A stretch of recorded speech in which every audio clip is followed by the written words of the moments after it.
de la religion à l'accomplissement d'une destinée.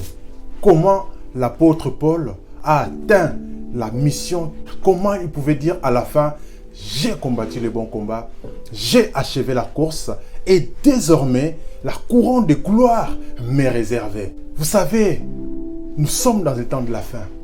Nous sommes dans un temps où les signes sont là. Tout est prêt pour que la fin arrive. Et nous, enfants de Dieu, nous devons nous focaliser sur la mission. Nous sommes dans les temps des ouvriers de la dernière heure. C'est le temps où chacun doit hâter les pas pour servir son Dieu. Mais pas n'importe comment, en faisant la mission que Dieu lui a destinée sur cette terre. Parce que nous allons voir qu'on peut servir Dieu et être totalement à côté de la plaque. Et en ces temps-ci, en ces temps de la fin, c'est important que chacun soit dans la mission que Dieu lui a destinée avant la fondation du monde. Vous savez, beaucoup ont du mal à trouver leur place, que ce soit dans la société, que ce soit dans l'église, parce que nous sommes dans un système qui forme non des personnes pour qu'ils trouvent l'insens à leur vie, mais le système aujourd'hui forme des employés pour qu'ils travaillent dans les entreprises afin de payer les impôts et que les impôts puissent payer les retraites et que ça puisse payer les chômeurs, que ça puisse payer les systèmes de santé, ainsi de suite. Nous sommes dans un système. Et pourtant, nous, enfants de Dieu, et même les non-enfants de Dieu, chaque être humain a une mission. Dieu nous envoie sur cette terre pour une mission. Dieu nous envoie sur cette terre pour accomplir une destinée. Et c'est important qu'on atteigne cette destinée. Si vous vous rendez compte que jusque-là, vous n'avez pas encore atteint le but, vous tournez encore à rond, et que votre vie n'a pas de sens, sachez que ce n'est pas votre faute. Nous allons vous montrer qu'il n'est pas trop tard et qu'il y a une solution. Et que Dieu, qui a appelé Paul pour faire de lui l'apôtre qu'il est devenu, qui nous inspire tous aujourd'hui, il peut le faire pour vous. Donc on a vu que beaucoup n'arrivent pas à trouver leur mission. Beaucoup n'arrivent pas à entrer dans les programmes que Dieu a pour eux, à cause d'un système qui nous formate à être des employés, au lieu de nous formater à trouver un sens à notre vie. Voilà pourquoi l'évangile doit jouer son rôle. C'est bien de prêcher la croix, c'est bien de prêcher la repentance, c'est bien de prêcher la guérison, mais on doit prêcher aussi et encourager chaque enfant de Dieu à trouver la mission de sa vie. Parce que si nous ne trouvons pas notre mission, nous aurons des chrétiens frustrés, nous aurons des chrétiens tristes, nous aurons des chrétiens qui tournent à rond, on aura des emplois, on sera simplement dans les métros, boulot, dodo, et on aura un service à l'église. On viendra à l'église comme dans un club, on fait ce qu'on est censé faire et on rentre à la maison. Et pourtant, lorsqu'on sera au ciel, face à face avec Dieu, nous serons au tribunal de Christ pour recevoir des récompenses par rapport à la mission que chacun aura accomplie. La mission ne concerne pas seulement le pasteur, le prophète, les apôtres, les docteurs et les évangélistes. La mission concerne chaque enfant de Dieu. Rappelez-vous de la parabole des talents. Chaque individu a reçu son talent selon ses capacités. Il y en a qui ont reçu 5, l'autre 2, l'autre 1 talent. Même si tu n'as qu'un talent, c'est suffisant pour faire une mission, pour vivre la vie que Dieu t'a destinée sur cette terre. C'est vraiment très important de comprendre cela dès le départ. Alors, nous allons voir maintenant comment l'apôtre Paul a connu les mêmes problèmes que nous connaissons aujourd'hui. L'apôtre Paul, il est né Saul de Tarse, Saul qu'on l'appelait, et il habitait à Tarse. Il est né juif de la tribu de Benjamin. Il était zélé, il était dans la secte la plus rigide dans le judaïsme qu'on appelle les pharisiens. Il a étudié auprès de Gamaliel. Il était docteur, instruit, fier.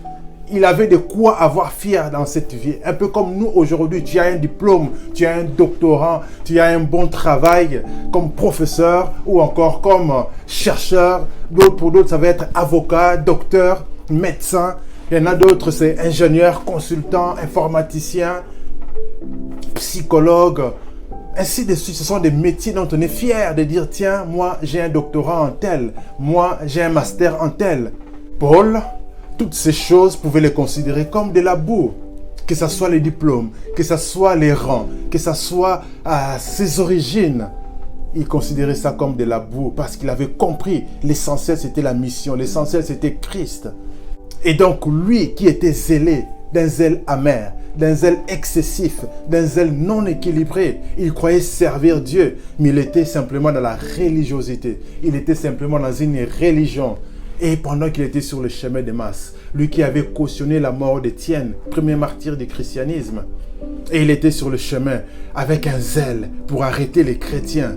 Et là, il rencontre Christ sur le chemin de Damas. Sa vie bascula. Il est tombé. Il entend la voix du Seigneur qui lui parle en disant « Saul, Saul, pourquoi me persécutes-tu » Il dit « Mais Seigneur, qui es-tu » Il dit « Jésus, c'est moi que tu persécutes. » Ah bon? Ah oui. Quand tu persécutes l'église, c'est moi parce que l'église, c'est mon corps. Alors, on lui dit « Va à Damas. Tu vas rencontrer une personne qui va prier pour toi. » Et effectivement, Dieu a parlé à Ananias. Ananias arrive, il prie pour Paul. Et Paul, les écailles de ses yeux tombent, il commence à voir. Il se fait baptiser et il commence à prêcher déjà parce qu'il est toujours zélé. C'est son caractère. Mais il rencontre des oppositions parce que ce n'était pas encore le moment pour lui de prêcher. Du coup, on va les sauver, on l'amène à Jérusalem. À Jérusalem, il veut prêcher encore les hellénistes. Il essaye de prêcher encore. Il était pressé, comme des jeunes gens que je vois aujourd'hui. Il connaît à peine un verset, il commence à faire des lives, il se prend pour un prophète, il se prend pour un apôtre. Ou encore, ça me fait rire, je vois des jeunes gens à peine mariés, ils commencent déjà à donner des conseils de mariage sur Internet. C'est drôle, il faut rester calme, il y a un temps pour tout. Paul était pressé aussi. Alors, lorsqu'il a rencontré les apôtres à Jérusalem, il a rencontré notamment Céphas, Pierre. On lui dit de rester calme, on l'a renvoyé à Tars pour qu'il aille s'est formé. Il est parti se former calmement dans les secrets. Pendant plusieurs années. Pendant plusieurs années, il est resté à Tars. Un moment, il est parti en Arabie, nous dit Galate. Donc on voit que dans les étapes de la vie de Paul, dans Acte 9, il s'est converti. Dans le verset 30 de Acte 9, on le renvoie à Tars parce que sa vie était en danger. Il voulait déjà commencer à prêcher. Certainement, il n'était pas encore travaillé dans les caractères. Il avait encore beaucoup de défauts en lui. Il luttait encore avec la chair. Et il voulait déjà prêcher. Et ça ne marchait pas. Il avait beaucoup d'opposition. Et il avait moins d'impact. C'est très important de comprendre ça. Parce que beaucoup aujourd'hui sont simplement dans les ailes. Ils sont dévoués. C'est très bien. C'est une bonne chose. C'est un moteur. C'est une passion. Mais il faut se former. Il y a des étapes. Il y a des étapes dans le parcours. Donc on voit, il faut d'abord la conversion. Ensuite, il devait se former. Il doit se former, on doit se former. Moi, la même chose, lorsque le Seigneur m'a visité, lorsque le Seigneur nous a visités, lorsque mon appel a été confirmé, je suis passé par les temps de formation avant de faire ce que je suis en train de faire ici. Et après la formation, j'ai pris du temps de prier pour demander à Dieu, qu'est-ce que tu veux que je fasse? Et le Seigneur m'a mis à cœur de faire un blog, d'encourager les frères et sœurs à trouver leur mission, à rentrer dans leur destinée. Et c'est ce que je suis en train de faire. Il y a des étapes, bien-aimés. Il y a des étapes. Il ne faut pas être pressé. Il faut prendre le temps de se former. Paul, il va à Tars. Et là-bas, il passe beaucoup de temps. Il était même en Arabie, seul, dans le désert, dans la solitude avec Dieu. Mais pendant qu'il était seul là-bas, la Bible nous dit dans 2 Corinthiens 12, c'est là qu'il a eu des visions. C'est là qu'il est monté même au 3e ciel. C'est là qu'il a reçu l'évangile, non de la bouche des apôtres qui étaient déjà là sur place, mais de la bouche de Dieu. Dieu lui a enseigné l'évangile. C'est voilà pourquoi il pouvait dire fièrement que l'évangile qu'il est en train de prêcher, il n'a pas entendu de la bouche d'un homme. C'est Dieu qui lui a révélé cet évangile. Quelle grâce! Parce qu'il a eu le temps de s'asseoir auprès du Seigneur. Dans Acte 11, Barnabas était à Antioche, envoyé par des apôtres pour voir ce qui se passe parce qu'il y avait beaucoup de chrétiens qui sont partis à Antioche. L'église a commencé, il fallait quelqu'un pour les encadrer. On a envoyé Barnabas. Barnabas était là pour travailler. Il s'est rendu compte qu'il y avait du travail à faire. Alors, il va aller chercher Saul de Tars, qu'on appelle Paul désormais. Parce que lorsque Paul était à Jérusalem, c'est là que Barnabas s'est connecté avec. Et c'est d'ailleurs Barnabas qui avait présenté Saul de Tars aux apôtres en disant qu'il s'est converti. À Antioche, il était parmi les prophètes, il était parmi les docteurs. Et pendant 1 an, il enseignait la parole de Dieu à Antioche. C'était déjà une étape dans sa mission. C'est comme ce que je suis en train de faire ici. C'est une étape. Je sais que plus tard, je vais faire encore autre chose. Donc, il y a des étapes dans le ministère. Et après cela, 1 an plus tard, acte 13, on voit que pendant qu'il priait, les docteurs, des prophètes à Antioche, ils priaient et le Seigneur parle en disant « Mettez-moi à part Saul et Barnabas pour la mission ». Et là, Paul entre pleinement dans l'appel que Dieu a pour lui, dans la mission que Dieu a pour lui, l'apôtre. Vous comprenez bien, aimé, le parcours est très important de comprendre le parcours. Il faut faire confiance au parcours parce que pendant le parcours, il y aura des épreuves. Paul, lorsqu'il était en Arabie, dans le désert, il était seul. C'était des temps de solitude. Parfois, tu seras seul. Parfois, tu seras loin de tes amis. Parfois, tu seras loin de tes proches. Moi, ça m'arrive. Ça m'est arrivé et ça m'arrive encore aujourd'hui. On passe par les temps de solitude, on passe par les temps des épreuves, des temps de confusion, des temps d'incompréhension, des temps d'épreuves, des temps où il y a des humiliations. Mais il faut traverser les épreuves. Il faut rester en paix. Il faut traverser ces épreuves parce que derrière, il y a une mission que tu dois accomplir. Parce que si tu ne traverses pas les épreuves, comment tu vas comprendre les gens? Comment tu vas comprendre la souffrance des gens si tu n'as jamais souffert? Voilà pourquoi Dieu te traverse cela. Parce que ce qui produit en toi la mort va produire la vie pour les autres. Ce qui produit pour les autres la consolation va te produire la douleur. Tu as souffert pour consoler les autres. Et lorsque tu as souffert, c'est pour la consolation des autres. C'est très important. Voilà pourquoi il était capital pour Paul de traverser ces parcours. Vous vous retrouvez peut-être dans ces parcours. Je ne sais pas à quel niveau vous êtes dans votre parcours, mais c'est important de faire confiance au processus. Alors, vous allez me dire dans les commentaires à quel niveau vous êtes dans votre parcours. Et quels sont les challenges, quelles sont les luttes que vous avez dans ce parcours. Et en quoi est-ce qu'on peut vous aider dans ce parcours. C'est très important. Alors, après ce parcours, on va comprendre que Paul, s'il est arrivé là, il avait des secrets, il y a des choses qu'il avait compris. Et ce sont ces choses-là qui l'ont distingué des autres apôtres. Voyons 5 secrets de la réussite de Paul. Premièrement, on voit la passion, les ailes. Paul, ce qui le caractérise, c'est les ailes. Et puis qu'il était pharisien, jusqu'à ce qu'il se convertisse. Toujours zélé, toujours déterminé. On peut lire dans les Actes des Apôtres. Lorsqu'on lui dit « Ne va pas à Jérusalem », il dit « Je vais aller ». Il était zélé. La souffrance ne lui faisait pas peur. La souffrance ne pouvait pas le freiner parce qu'il savait qu'il devait faire la mission. Ce qui caractérise Paul, c'est la détermination. Deuxième secret, Paul était déterminé. Il nous faut être déterminé dans les parcours parce qu'il y a de quoi se décourager. Il y a des souffrances, il y a des combats, il y a de quoi baisser les bras. Mais il faut être déterminé, les yeux fixés sur la vision. Voilà pourquoi même Paul pouvait dire « Je ne résistais pas à la vision céleste » parce qu'il avait les yeux fixés sur l'objectif, les yeux fixés sur Christ qui est l'objectif, la vision céleste qu'il avait reçue. Troisième secret, on voit de Paul, il était patient à toute épreuve. Il pouvait le dire dans 2 Corinthiens 12 que voilà, il a montré les signes de son apostolat, patient à toute épreuve. Il a connu les calamités, il a connu la disette, la mort, les lapidations, les naufrages. Il a connu des épreuves de tout genre. C'est peut-être l'apôtre qu'on a le plus persécuté.